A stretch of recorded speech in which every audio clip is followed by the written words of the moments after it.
who is Matty Yglesias, and why is he the only one who cares about the true and the good? Oh no. No one even has to know that I'm listening to death metal, and that really changes the game for things, right? You need to be Tolstoy maxing.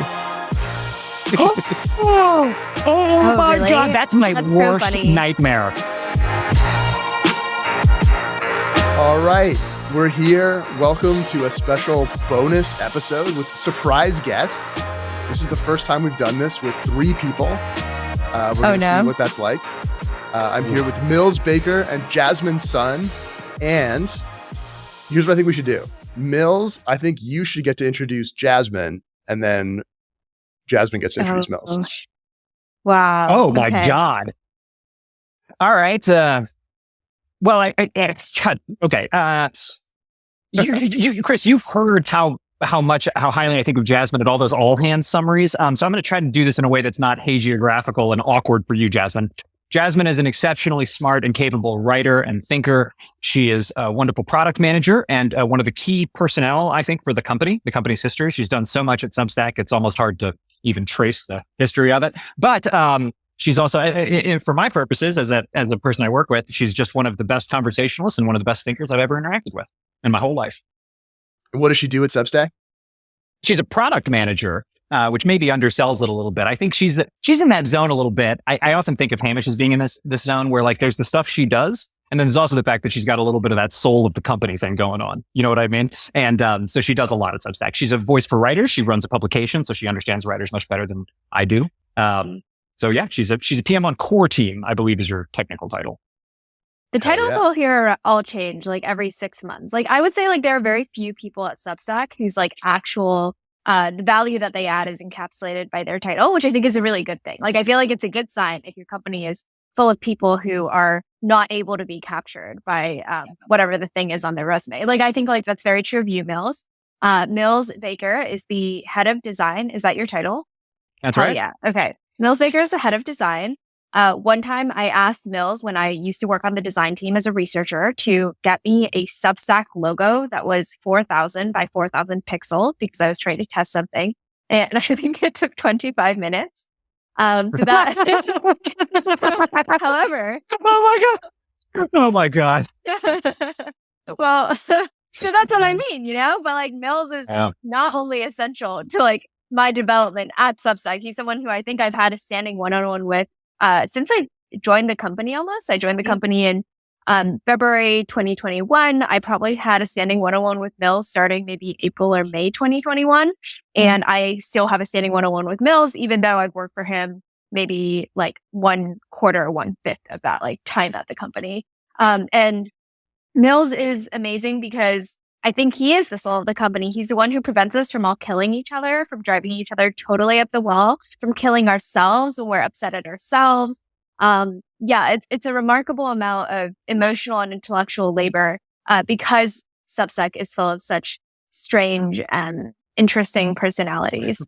And I think that you're also like kind of an informal part of the comms team. Like whenever we do some like, I don't know, like very strange or ununderstandable like product thing and people are asking questions about it, you're the one who writes an essay on Substack notes to explain exactly how we're doing a thing, why we're doing it. And I think that's one of your great skills too, is communication with like an eye for like the empathetic and the relational.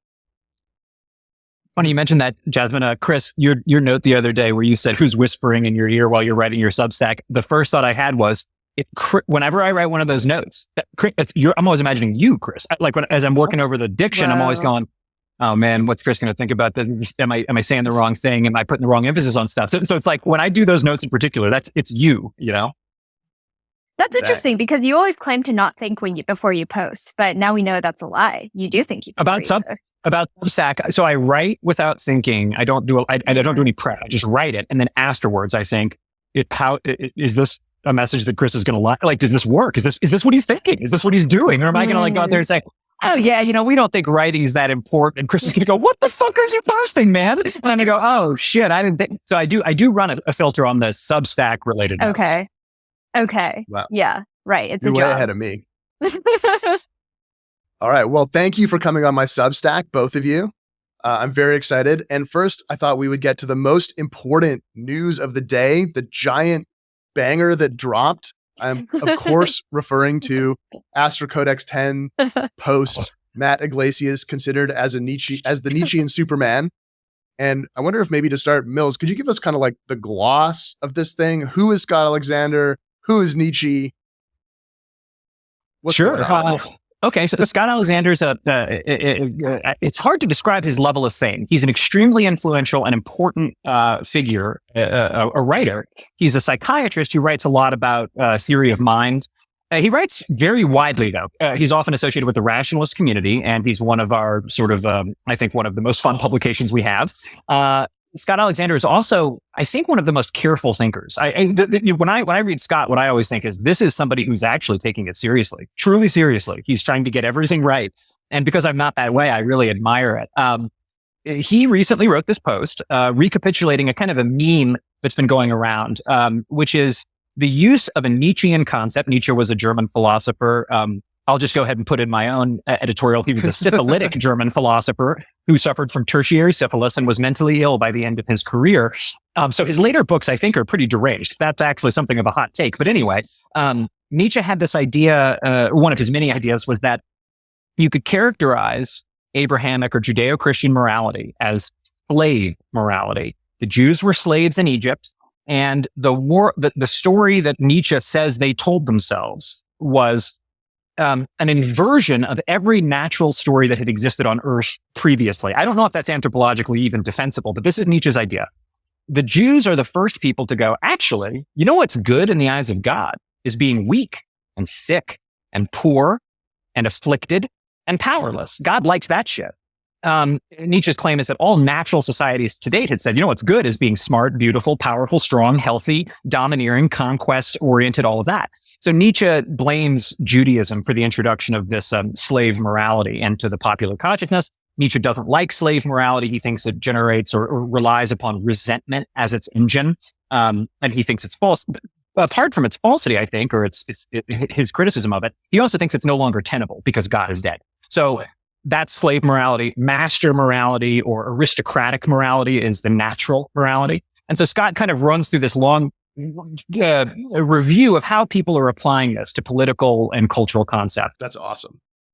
All right. And then Jasmine, who is Matty Yglesias and why is he the only one who cares about the true and the good? Oh, no. Matt Yglesias is also a very prominent and influential Substacker. He is not a rationalist, to my understanding. He is a neoliberal in like the kind of like online, like globe emoji, like neoliberal sense. He writes about politics and economics. He likes things like building more housing, building more trains, industrial policy. He picks a lot of fights on Twitter and is very comfortable picking a lot of fights on Twitter. I think he thinks a lot of the progressive left has gone too far. He's sort of a moderate liberal I think he would characterize himself that way. Why is he the only person who cares about the true and the good? Good things are good is like the slogan that I guess has come around. I do think the good things are good is a strangely revelatory take. And from my perspective, this has always been Matt Yglesias' superpower, is saying things that ought to logically be completely anodyne and ridiculous, and yet having them be not only kind of fresh and interesting, but provocative and enraging to a large set of people on the internet. Like to me, a lot of, and I love it for some reason. It just presses all my I find it very entertaining and satisfying when he says like very basic. He's like, good things are good. Maybe we should have nice things, and it just like breaks people's brains and feels like it's tearing the world apart, which is interesting in the backdrop of this Nietzsche idea.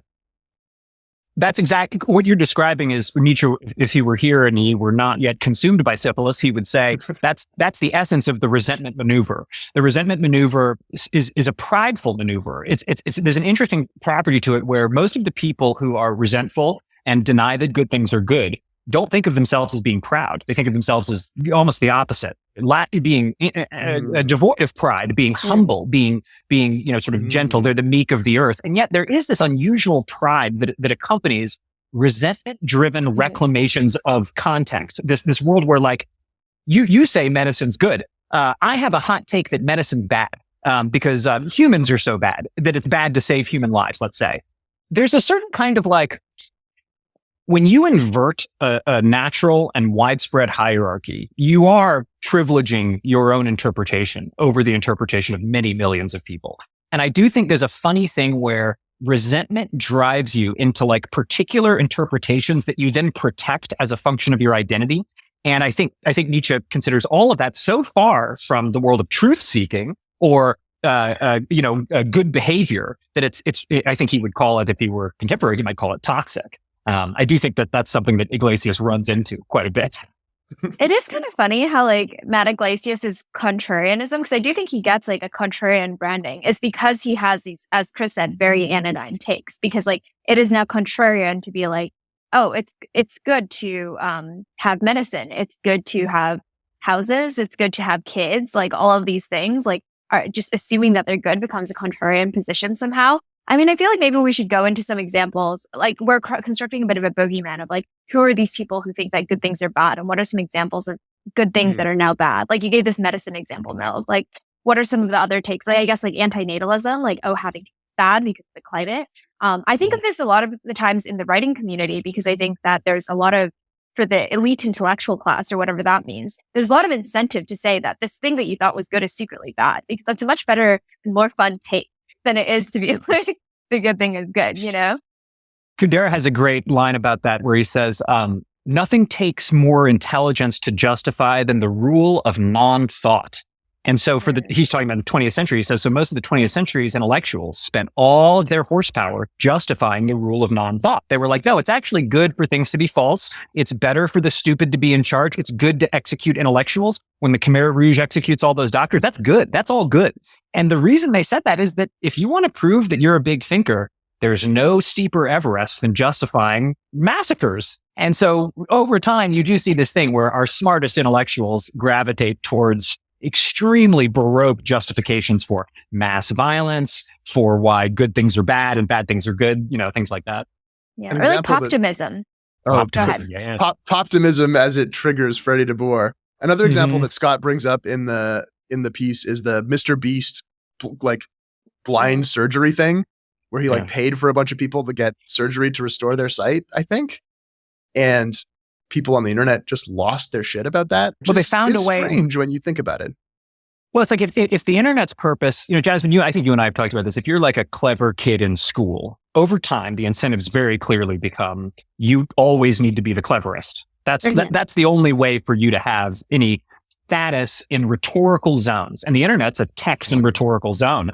So if Mr. Beast he takes 1,000 blind people and helps them see, there's nothing interesting for me to say that's positive. I could say, that's good. Nobody's going to like that tweet. But if I say, well, once again, we are reifying ability over disability, people are going to react. And some people will get status from saying, you're right, man. That's awesome. So insightful. That reminds me of Mad Pride and other things. And so you do get this little weird world with like lots of people gain status with insane take. Yeah, I mean, this is how high school debate worked, which like I was very involved in, and I honestly mostly like had a positive experience with and like recommend people do. But like basically the way that debate works is one person comes in with a policy proposal, and then the other person has to explain why it's actually secretly bad. The thing is, like, if you ask somebody to create their own policy proposal, it's usually going to be pretty reasonable. So you'd have something like, the United States should invest in a lot of wind power. Like that's probably good. And then the other side would be like, well, first of all, that kills birds. Second of all, you're treating nature as a resource, and isn't like treating nature as a resource what got us into all of this in the first place? Like, how could we see the wind as something that we might tap for humans' benefits? That seems a little bit anthropocentric. Like, after all, those birds are dying. And then you have this crazy argument that's like, should we either have more wind, or should we believe that like killing some birds and treating nature as a symbolic resource means that wind power is secretly bad and we should never do anything at all, which I assume means maintaining the status quo. And it is pretty crazy. Like that is the way that like, I think a lot about how the way that high school debate, like you might just go like, oh yeah, like that's just like this very strange like activity in this particular echo chamber. But this is how arguments play out on the internet. It's how arguments play out on Twitter, on Substack. It's like somebody else says like, oh, I like had dinner with my husband on the porch. And you're like, you had dinner with your husband on the porch? Do you know how many people can't afford porches? Do you know how many people are polyamorous? They don't have one husband. They have up an entire polycule, how could you be glorifying the nuclear family this way? And like, that is the thing that gets you internet points. So the internet points thing is interesting. Maybe the hot take is the thing driving this slave morality, whatever you want to call it, is not Judeo-Christian inheritance, but is instead negative media bias from the internet. You have to it's just like negative takes are interesting. Being cool and good is not interesting. We do have we have a strange attitude towards positivity in the culture, for sure. There's a vibe that like excessive positivity means insufficient sensitivity to the ills and evils of the world, which I don't think is true. And I don't think, Chris, you've heard me rant about this many times. I think the craziest thing about American culture to me is how much it's obsessed with what's happening inside of people's skulls. When there's not a lot of evidence that what happens inside of people's skulls is what drives behavior in the real world. But there's an endless kind of litigation, and I always think of it as being kind of ecclesiastical in nature, where it's like, oh no, man, that last generation, they used the wrong words. They had the wrong concepts. They're fundamentally evil. And until they confess that those concepts and words are evil and that they're onto the new concepts and new words, nothing will ever be okay. It feels like that kind of thing dominates the discourse, but how much of that is like a giant societal shift, and how much of that is just you can't have a discourse around good, like it's too boring. Yeah. Like it used to be, if you had three TV channels, it'd be like, all right, everybody watches one of these sitcoms and it's kind of fine. And you can have like a Super Bowl or like a fun patriotic action movie. And in a information landscape where there's nothing that's much more interesting, that kind of works. But as soon as you have the internet with infinite niches of whatever you want on tap, anything that's kind of just like good and nice and positive. Like I have this problem. I love the like techno optimist mindset. I'm really interested in like cool technologies getting better and making things better. I subscribe to some things on Substack that are about this, that are quite good. But like the fraction of my media diet that I devote to cool stories about rockets happening and things like that is not that big, even though I'm like, I like it. I think it's good. I want to support it, but it doesn't quite grab the attention the way Freddie deBoer's Mad at Poptimism does, for instance, which is not moving the world forward that much, regardless of what you think of the merits of the take. That's interesting. Yeah, we're all conflict sensitive. For what it's worth, I have this problem all the time, Jasmine. I'm sure we've talked about this probably back in the day when Notes launched. My browsing habits are not what I want them to be. I read a lot of things that are provocative, catalytic, disturbing, and nothing comes from them. Periodically I have this experience. Actually, Jasmine, I just had this with you yesterday. I went back and I read some stuff that I'd written 10, 20 years ago. It's all the same stuff. I'm the same guy. I haven't updated anything. So all the things I've read that put me into a fit of pick, made it hard for me to sleep, that I agonized over, that I sort of, while I'm standing in the shower, I'm imagining myself in an argument with this person I've never met from the internet, and I'm building up my case for why they're wrong. And all of that added up to nothing. None of that went anywhere. None of that changed anything about me. It was pure waste. Whereas most of the positive reading I've done, Chris, you know how much, for example, David Deutsch is a daily effect for me. And that's a very positive book, And the interesting thing about Deutsch is he's a little bit Yglesian, if you will, in his ability to take a kind of like a bland, positive message and make it seem like a hot take. Yeah. Right? Like, I follow his Twitter and he's like, oh man, he's I don't know, he's exciting. But the core exciting. Of it is like, hey, whatever, we're expanding scientific knowledge. It's a really good thing. But it's an ability to, and maybe he shares this with Yglesias, an ability to take an anodyne good thing and wrap it in a sugar coating of internet drama to get you to take the pill. Yeah, is like a superpower. Yeah, the reason I find the poptimism discourse really interesting is because I think very often people sort of narrowed down this like slave master morality debate to be one about politics. That's like, there's people who hate progress, and there's people who love progress. There's people who are powerful and the people who are weak. And poptimism, like in music discourse or like art discourse, it's not really like that. Like, I mean, I guess it could be like, oh, everyone hates Taylor Swift because she's a billionaire and like they just hate billionaires. But like, honestly, I think a lot of it is not that political, which makes me quite sympathetic to the view you brought up earlier, Chris, where you're just saying like, there's more discourse to be had with like oh, let me like tell you why this indie artist who's been undiscovered is like secretly way better. Yeah, so I was like thinking about that a little bit. And then in criticism, it's also so much harder to write a compelling, critical, long form piece about why something is good than about why something is secretly bad, you know? And I remember one of my favorite things I read on Substack recently was this guy writing a review of like the Charlie XCX album. And it was amazing because it wasn't about Brat Summer discourse. It was not like using the album as like some, stand-in for like the broader cultural discourse around Brat Summer and Charlie XCX or her marketing team or Kamala Harris. It was just like, here's an album and here's why I think it is good in like 3,000 or 4,000 compelling words. And I read it and I was like, I never read things like I never read just like compelling long form explanations of why something I like is good, because it's so much more fun. Even when I think the thing is good, for me to go read a takedown of that same thing and go like, wow, I really missed something. Yeah. It's incredible how real that is. It's like you get into the state of just like permanent critical distance. And I think this is probably, I think you see people talk about this as like, sometimes people refer to it as the problem with irony. Everybody's too ironically separated from everything. You're worried about being cringe. Never be cringe. That's a fate worse than death. Imagine if people thought you were cringe.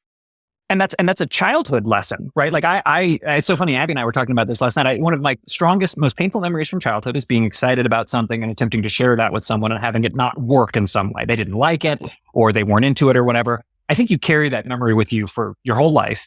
And it is true that every time I've been positive about something on the internet, it's been much harder and much less popular than when I've been negative about something. And, however much you want to resist that, you learn that lesson as a writer. And you just go, there's a part of your brain that goes, well, if we write a long thing about why Teresa Anderson's album is so good, no one's going to give a shit. And if we write a short thing about why, some cultural development is a disaster, people are going to love it. They like it. Americans like this. The culture we have is what we like. It's self-defensive also. Like I'm thinking about like arguments at work about like, should we build this feature or whatever? Like, I feel like, say, for example, before I was a product manager, I had other roles at Substack. And it's much easier to explain why everybody's product ideas are bad and not going to work, right? Because like most things carry a significant risk of being bad and not working. And it's like so easy to say why everything won't work. And it's so hard to say that it will work, because if you say that it's going to work and then you invest a bunch of energy in it and then it doesn't work, it feels so bad. It's like cringe. It's like, oh my God. Or like, I had a conversation with some writer friends maybe like a year ago where they were like, do you care about leaving a legacy, or like, do you care about your writing having impact? And everyone was like, oh, I don't know. Like, I just like write for its own sake. And like, it's like expression and I used to care about it, but I don't anymore. And I was like, my first instinct was like, oh, I do care. I actually like really want people to read the things I write. And I hope that they think about things differently after I write them. And that felt very egotistical for me to say in that moment, for me to be like, oh, like you have the audacity to think that your thoughts are better than other people's thoughts and that they might consider changing their mind because of something that you wrote. And I want my writing to have impact. I'm going to feel really bad when it doesn't, I'm going to feel really bad when no one reads my thing. So it's very self-defensive also to also be in this like, always be in this like critical mode. You're just protecting your ego, because like if you don't care at all if it's good, if you don't care if you have an impact, if you don't care about saying that this thing is good, then you're never going to, feel bad when it fails. Yeah.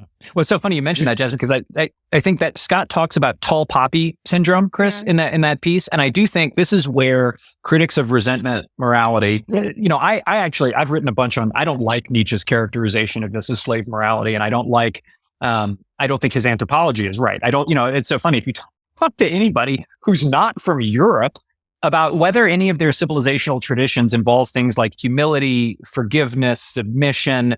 They all do.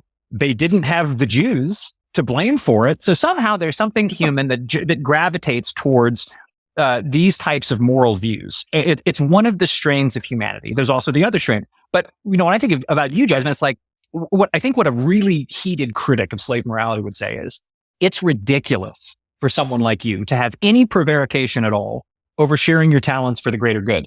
In a clean and sensible culture, you wouldn't feel like that was weird for you to say at all, any more than a tall person would feel like it's weird if I ask them to get something off a shelf, or a fast person thinks it's weird if they volunteer to run the marathon. Like we all have abilities. We all have to, and it's perfectly reasonable to try and to aim high. And it is resentment culture that gets deep into you and makes you go, oh man, that's not good. That's not good, because nothing's worse than trying to stand out and failing. But why? Yeah, to a master morality person, it's Jasmine in the arena. That's right.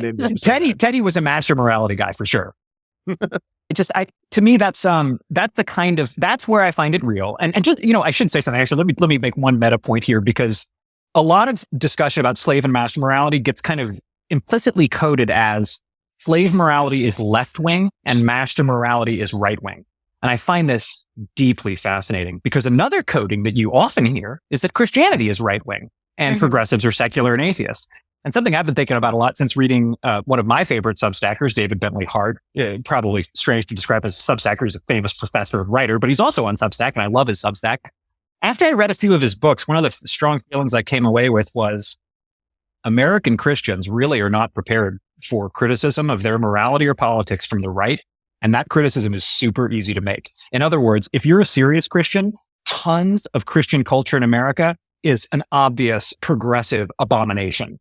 Obviously, totally corrupt, steeped in sin, humiliatingly unreal, not Christian, not Christ-oriented. And for example, just to take a very small example that Hart, I think, makes some hay out of, Chris, you and I often talk about medicine and infant mortality as like one of the things that you just can't get away from with progress. No one in the world can deny that reducing infant mortality is good.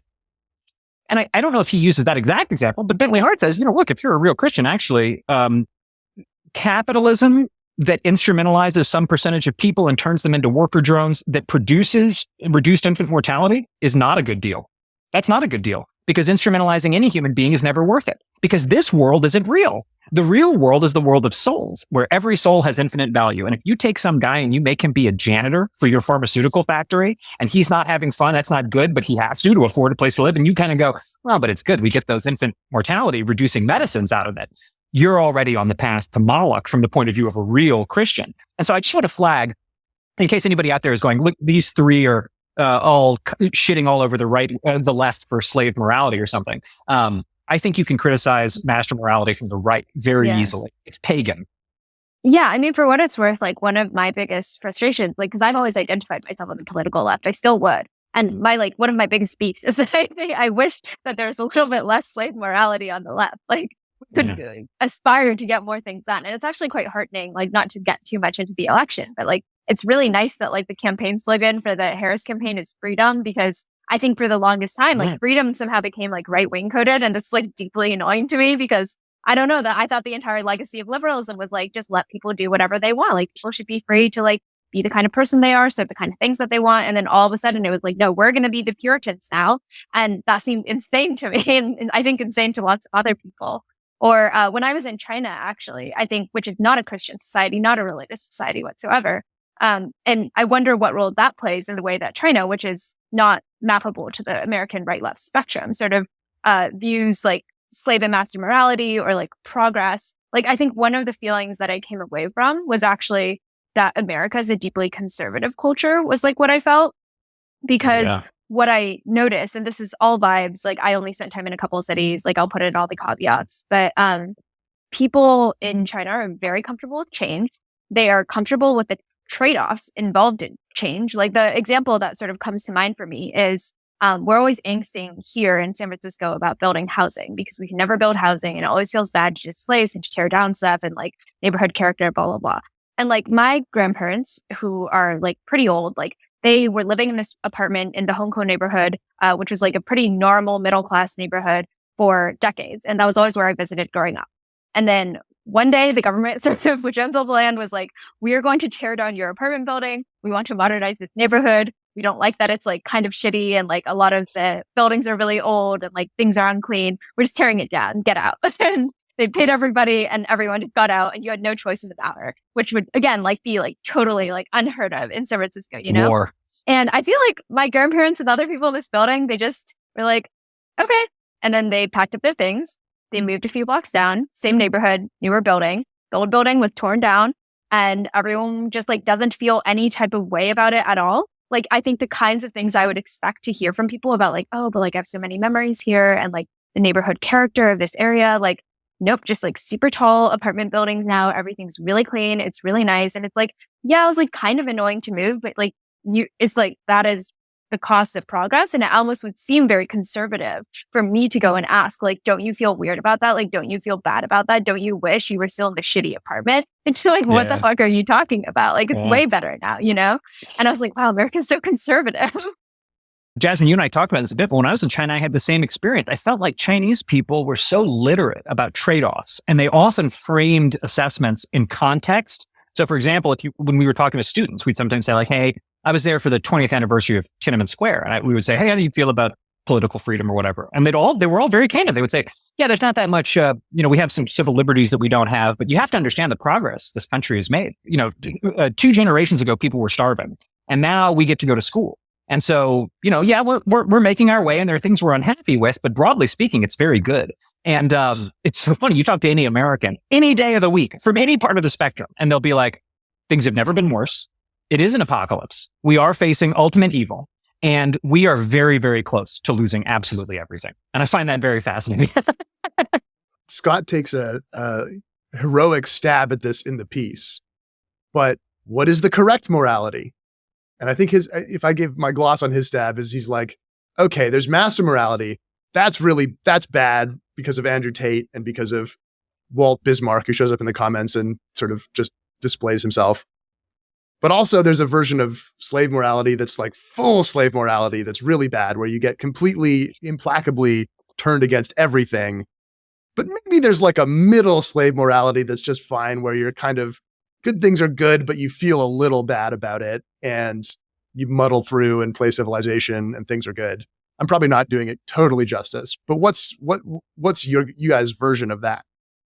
I don't know what the correct morality is. I think both master and slave morality, so to speak, can be really productive and for different civilizational or social goals in different moments of technological development. There may be different utility to the 2 moralities. So I don't have an objective morality answer.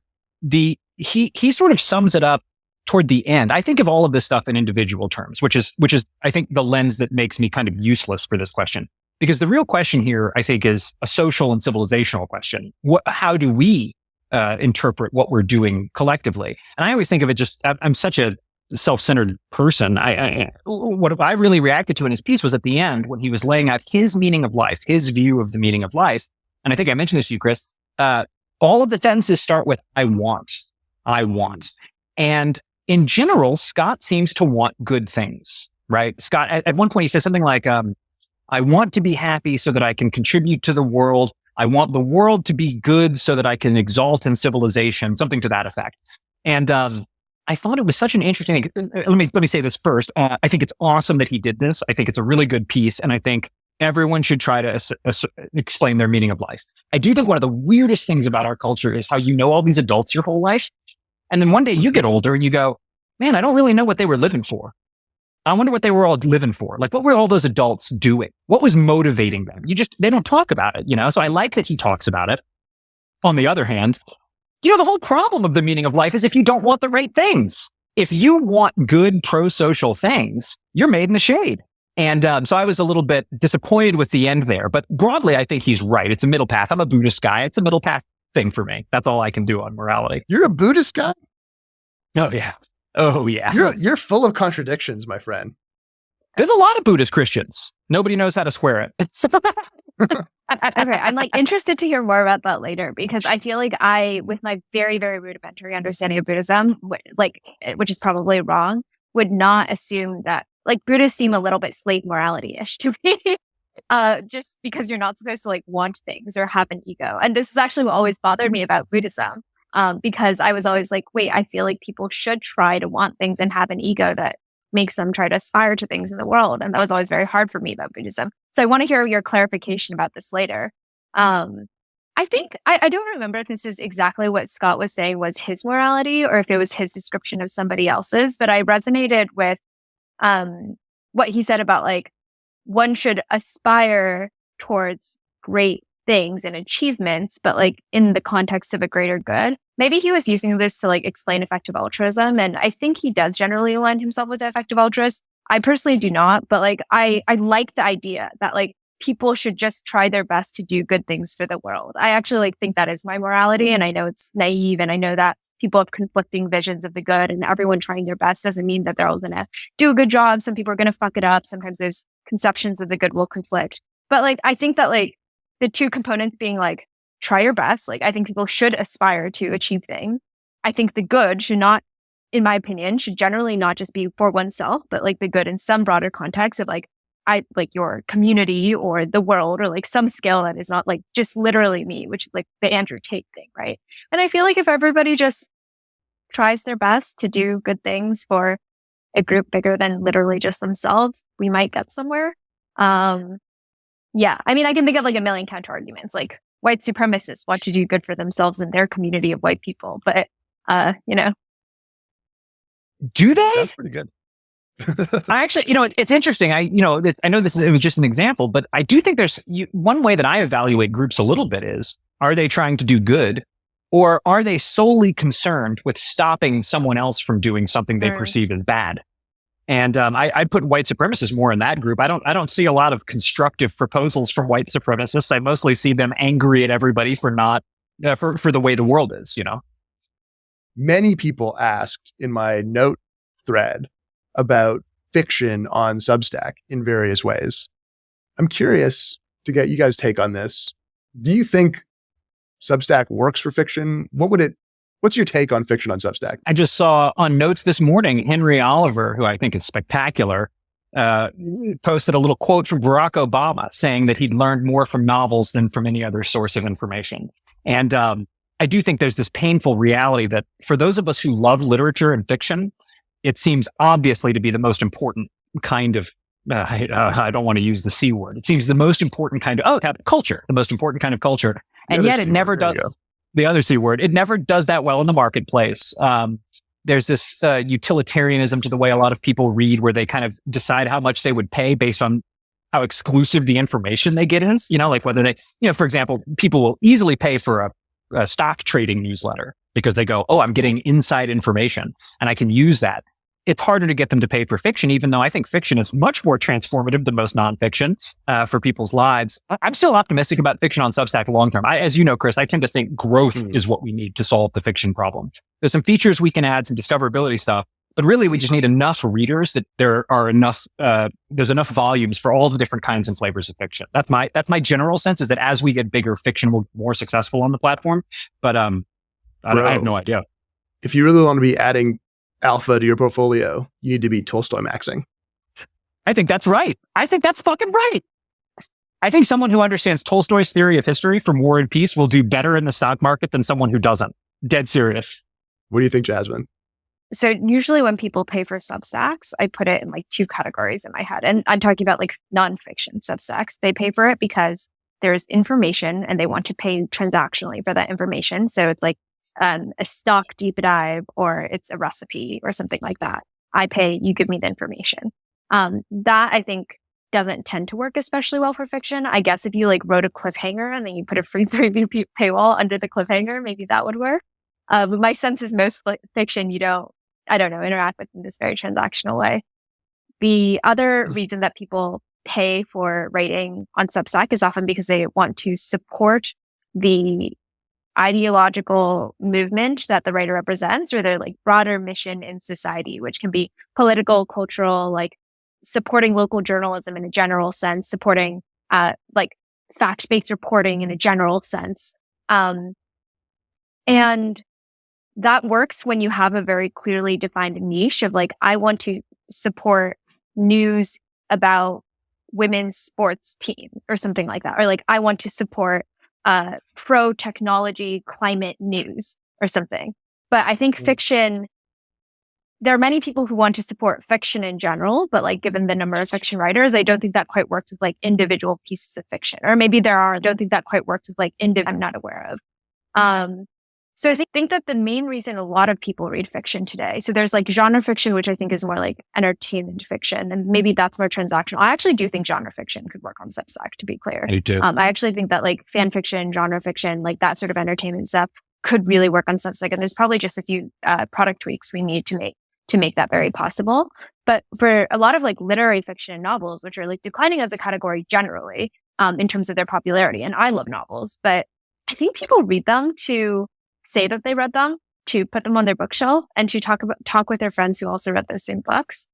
And I wonder if there's something about like curation and status stuff that we can actually build into Substack in a way that creates these same social signals that cause people to read literary fiction in general. So like, for example, like when you have an N+1 tote bag or like a Criterion Collection hat or something, like a lot of consumption of art when you can like not only consume the art, but make it visible to other people who you might want to be friends with, like that has a lot of value. Like, could we make it easier to display in like a concrete physical artifact the fiction or the art that you consume on Substack? You can only get into the group chat once you've read. Yeah, so it's like on your profile or something. Or like, for example, one interesting thing is, so my friends and I run a magazine. We do a print literary magazine, which is not very profitable. And like one thing that we always joke about is, because we have a newsletter on Substack and we have a magazine, we know that people read the newsletter and they don't read the magazine. They read the newsletter because it arrives in their inbox. They buy the magazine because they want to put it on their coffee table because it like makes them look cool and says something about the kind of person who they are to like put the magazine on their coffee table. And I'm like, maybe there's something we could do here to like make it look really cool to like be subscribed to a fiction Substacker. And like, if we make it more of a status symbol within these digital ecosystems, then people would buy more fiction and subscribe to more fiction writers. But I think there's like more thinking that we have to do about like the economic model, like the psychology of like why people pay for different types of writing and like how that interacts with like the reasons people pay for fiction, which are like, I think different than the reasons you would pay for like news or recipes or whatever. That seems right. You know, Chris, you've talked for a long time about status games on the profile. And I bet there's a general thing here where it's like this is a very cheesy way to put it, but you could almost imagine a world where we have badging, iconography, and language around what type of Substack reader you are. And like, what book am I reading right now is the equivalent of kind of like ostentatiously carrying it on the subway. Yeah. And I think you guys know. It's peeking out of my pocket. Oh, look what I'm reading. Yeah. Like, I would love it if my profile was like, this guy reads Jimmy Doom and Eleanor Anstruther. I'm sure I'm mauling her name, but basically we have these crazy good fiction writers on Substack. It's like fucking out of control how good some of them are. And, I would love for people, I bet most people who find me on Substack think that I mostly read like design and tech shit. I would love to floss my shit that I'm a Jimmy Doom super fan. Do you read any design and tech shit? Yeah, I'm like, I can't imagine you reading design and tech shit. Chris, you know one of my dark secrets. I don't know if you remember this, but I have a dark reading habit. It's my secret guilty thing. I am still in 2024 reading Daring Fireball every fucking day. Whoa. Every day. That's the only one I read. I don't read any tech shit other than Daring Fireball. Wow. I have no idea. I was a Daring Fireball ride or die for a while, but it's not on Substack, so I've fallen off. Mm-hmm. I don't think he likes Substack, which is great because I've never liked him. So like for me, this is actually like a really great situation. He's written about competitors of ours a couple times in a way that makes me think he doesn't like us. And I can imagine why he doesn't like us. He's got that old Mac developer polish obsession thing, which like I grew up in that world and I've left that fucking world behind. And anyway, he's still futzing over, kerning and shit. That's funny. The other thing about fiction I'm curious about, and like this is kind of a dumber one, but I'm just like the way that people consume novels. Like I read novels oftentimes on planes in 1 3-hour sitting. Like I when I read like my Substacks, which are for me mostly nonfiction, I read them like on my commute. Like I have 10 minutes and I'm like waiting for somebody who's late to dinner. So I'm just going to like read a Substack post in those 10 minutes. I actually find it really hard to read novels that way. I find it, and me too, because I feel like I have to like get immersed, and there's like a 5 to 10 minute process where I'm like not even in it yet. But then once I'm in it, I'm like really fucking in it. And so like, that's why I love planes, trains, like really long, like no internet, like you're sitting on the beach with like a book for like 4 hours at a time. That's like how I read fiction. I don't know if that's true for other people. And I know short fiction, of course, is more bite-sized, but I wonder if there's something about like email newsletters and the sort of like subscription cadence and the way that people consume Substack that like doesn't quite work for that yet, which is not to say that it can't. And like, if we were just creative about it, I'm sure we could figure out new models for it. Yeah, that's my take on this for what it's worth. It's something you said before is certainly for kind of like serialized genre stuff. I think it's just a matter of like a little bit of UI sanity. Like, the fact that it doesn't work. It's not like the one you published yesterday is the one I want to read right now.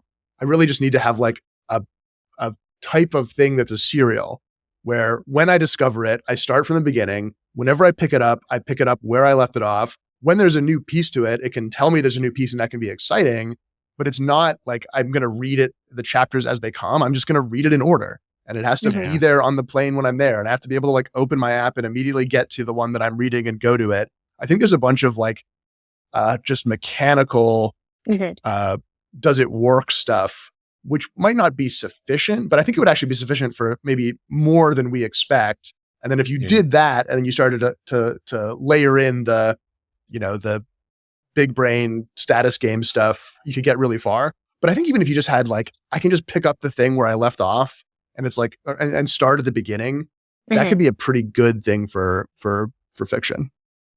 I think so too. I think about Dostoevsky. Dostoevsky published his shit in newspapers, and I believe, if I remember correctly, Nabokov kind of roasts him. I think he was always writing it at the last minute. Like he always had gambling debts, and so he'd be like, "Fuck, I gotta finish that fucking chapter of Crime and Punishment for the serialization in the Moscow newspaper."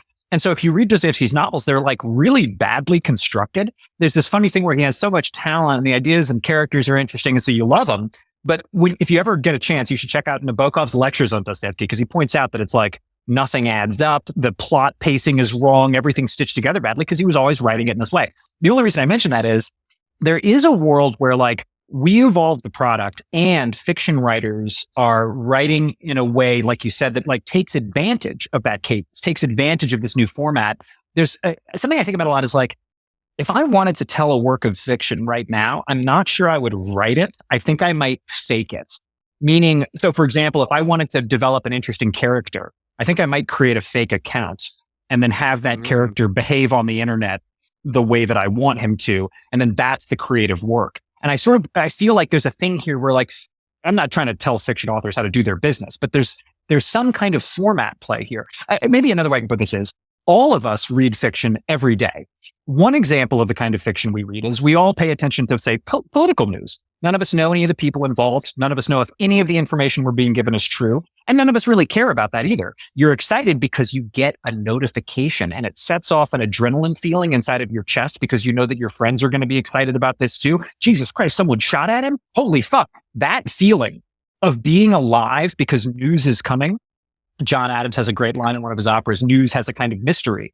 I think that's what fiction writers need to get to. Or at least that's one thing I would love to see fiction writers exploring is, how can I be like creating something in the world through text and characterization and description using internet systems in a way that will make people fucking like excited. Like they'll be hanging on it, not as an act of suspended disbelief. Henry Oliver was just posting about that too, but really like as a, oh my God, did you see what just happened? Like that moment is something I'd really love to see if we could get to. But anyway, that's far afield. Do you think that the general decline of fiction, not on Substack, but like quote unquote as a society, is because those like pop culture, celebrity, politics fictions have replaced or substituted the impulse in us that would be for books or whatever? A little, yeah. It's like that's where we do our symbol play, right? Like all humans love to do symbol play. Who's a hero? Who's a villain? And now we do all that shit in the world of politics stories. Seems healthy. Real good. We've done it in sports. There have been periods in American history where everybody was berserk about sports and the moral and character implications of sports. We've done it with music. There's a period in American history that I think may be ending. I'm not sure, Jasmine, you would know better than me, but where everything was about music all the fucking time for some reason. And what music you liked was what kind of person you were. And if you met someone who liked a different kind of music, you'd go, I don't like him. He likes country. I'm really more of a jazz guy. And I don't know if anybody's doing that anymore, but that was a funny time to be alive. So. Yeah. I mean, like people like music, but it's not tribal that way. Yeah. Is that the world has changed, or is that like even teenagers don't feel that way? Didn't seem like it. I mean, people will like have little arguments about whether so-and-so is good or not, who's the greatest rapper alive or like whatever. But the arguments aren't like, one thing that I feel like I used to hear a lot in maybe 2013 or something is like, there should be dating apps based on music taste. People are always saying this. I don't think people say that anymore. I don't think people want the dating apps based on music taste as much as they used to. My impression of music taste, like in high school, was it was the closest thing to like the stereotypical American high school movie where there's like the goths all sit at the same table and the preppies all sit at like, there's sort of like the like legible tribes of people. And I feel like music taste was kind of that sort of like consumer shallow thing that like gave people some arbitrary thing to sort around, which then turned into real social division around trivial things. Yeah. So one thing is I think politics is a lot of it. And social media and politics and the intersection and the way that like different influencers are coded with different political and cultural valences, like what influencer you watch says something about a bunch of other values that you have, or, like, are you like an LA girl, that girl, whatever, Emily Marco, or are you an Andrew Tate person? But the other thing about music was I was reading, this comes from some essay that I don't remember who it was by, but in terms of youth subcultures are now aesthetics, right? And so the music that I listened to growing up is not based on like me going into a record store or me going to a concert. I choose my music by going on Spotify and just like, yes, sometimes it's still social. Like I get a lot of recommendations from friends, but a lot of times they're algorithmic recommendations. And so like I could be really into death metal without being in the death metal community or something. And that sounds really silly, but like my assumption, I don't know. Cause like I'm not very, I had streaming basically the entire time I listened to music was like that you used to like really have to be part of a subculture a lot more, as in like a real life community where you like go to certain venues and certain people in order to be into certain kinds of music. And there's that really you have to dress like a death metal person if you want to listen to death metal. You couldn't just listen to it. And listen to death metal on Spotify, and like no one even has to know if I'm listening to death metal, and that really changes the game for things, right? God, that's so funny. You mentioned that sorting thing, Chris. It does seem like there's a human need for sorting. We'll use any arbitrary system for sorting. And then, like you said, there's a horrible moment where it back propagates and becomes real. And all of a sudden you're like in a fist fight with some kid over whether Nirvana's good or not. And that was just an arbitrary sorting mechanism you were using. It is odd. Yeah. My favorite thing about this new recording app that we're testing is every time you alt tab, it tattles on you. It says app is not foreground. Oh my really? God. That's my worst nightmare. It's because I'm getting tagged on Slack and I'm stressed about it. Oh my God. Right, well, something is breaking and I don't know what it is. That's a good reminder that we're coming up to the end. I have many more things that we could talk about. I'm having a ton of fun, but I think we can probably do one more thing. We should probably do Mill's hat. What about my hat? Well, A, tell us about your hat. B, tell us about your hat collection. And then I'm curious about Jasmine's take on fashion at people at Substack, because it does seem like we've got some interesting takes here. Okay. Well, I have a ton of hats. I've always liked hats. I'm an insecure person, so my ideal configuration involves as much of me being concealed as possible. And I periodically get into Western wear. My family's from Texas. I'm from Louisiana, but we had cows. I think it's legit. This is a large, which means it's too small for me because I have a giant head. My head is long. It's not obviously large, but basically I can't wear this down. It's too tight. So I have to kind of wear it back like this. And Abby told me when I did it the other day, she said, I think you could get away with dressing like this. I think you could wear like loose pants, boat shoes, and that hat. And it actually somehow looks like you're like a Los Angeles guy or something. I said, okay, I'll try. That's how a Buddhist would wear a cowboy hat. I think so. Keep the brim up because I'm not on an adventure, So yeah, that's I do love hats though. They're really fun. You do look a lot more like ominous and dangerous, frankly, when you tilt the hat down. Yeah, I'm scared of you now. Oh, yeah, with the mustache, you look like you're on an archaeological expedition or something. Yeah. Yeah. What's my take on fashion? Well, I think fashion Substack is really interesting. One thing that's been talked a lot about at the company is like fashion Substack is one of the most alive, one of the most like densely networked communities on all of Substack. People are using the app a lot. They're posting on notes. They're in each other's chats. They're all subscribed to each other. They engage in meta discourses and memes just within the fashion Substack community. And it's not because they're the highest revenue community. They're just like really densely networked. And it's a fairly recent, like last maybe year or so phenomenon. A lot of it's because our colleague Christina has been sort of building up this space for a long time. But I think it's interesting because I feel like most of us, myself included, are not like that tapped into fashion. And therefore, we're all very late to the phenomenon. Chris, I'm going to out you for a second. I remember Chris said that he wears Common Projects because he asked ChatGPT what sneaker to get. And ChatGPT said to get Common Projects. So he did.